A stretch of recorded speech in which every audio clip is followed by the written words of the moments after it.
मुंबई की चिलचिलाती धूप में अहान अपनी हवेली के लंबे गलियारों में घूमता। उसकी निगाहें अक्सर गुल पर टिक जातीं। गुल 18 साल की, अपने काम में मग्न रहती। उसके बाल पीठ पर लहराते और हर हरकत में एक अनोखी सादगी थी।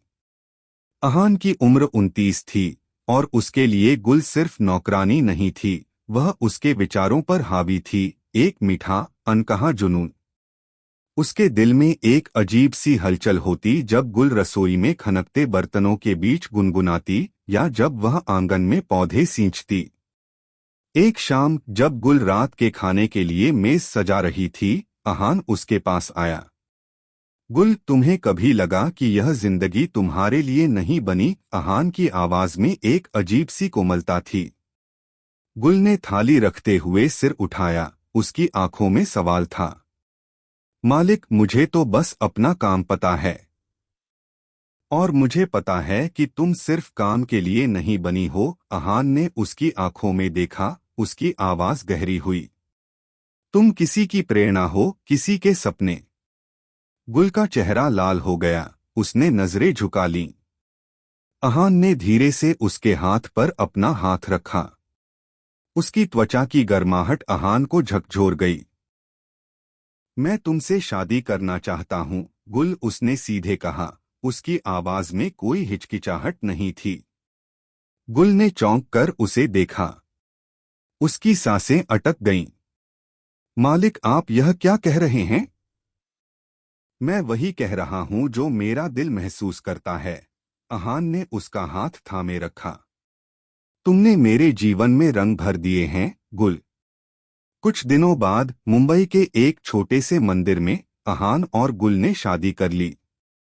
गुल ने सादी लाल साड़ी पहनी थी और अहान ने सफेद कुर्ता। उनकी शादी की रात अहान का बेडरूम फूलों से सजा था। गुल कमरे में दाखिल हुई, उसके दिल की धड़कनें तेज थीं। अहान सोफे पर बैठा था, उसकी नजरें गुल पर थीं। गुल ने धीरे से अपना घूंघट उठाया। मालिक। अब मालिक नहीं, अहान, उसने मुस्कुराते हुए कहा। क्या तुम खुश नहीं हो? गुल की आंखों में आंसू छलक आए। मुझे विश्वास नहीं हो रहा कि यह सब सच है। अहान उसके पास आया, धीरे से उसका हाथ पकड़ा। यह सच है, मेरी गुल।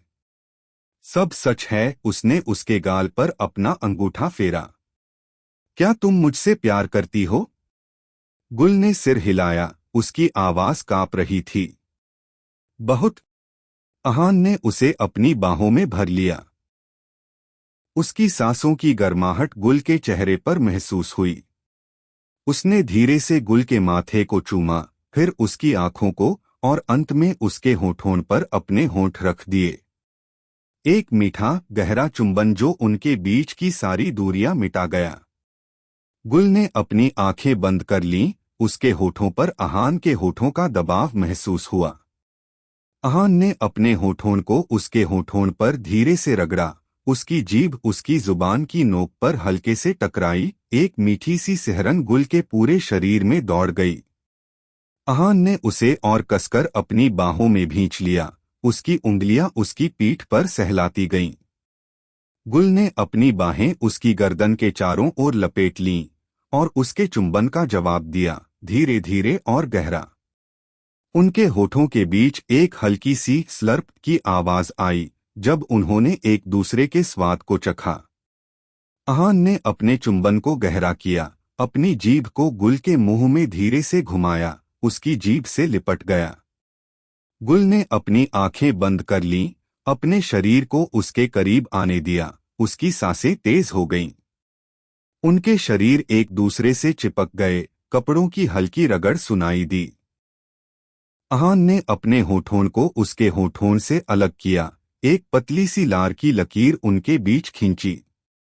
गुल, उसकी आवाज फुसफुसाहट में बदल गई, तुम मेरी हो। गुल ने उसकी आंखों में देखा, उसकी आंखों में प्यार और समर्पण की चमक थी। उसने अपना सिर उसके कंधे पर टिका दिया। बाहर मुंबई की रात शांत थी, लेकिन उनके कमरे में एक नई दुनिया की शुरुआत हो चुकी थी, प्यार और विश्वास की दुनिया।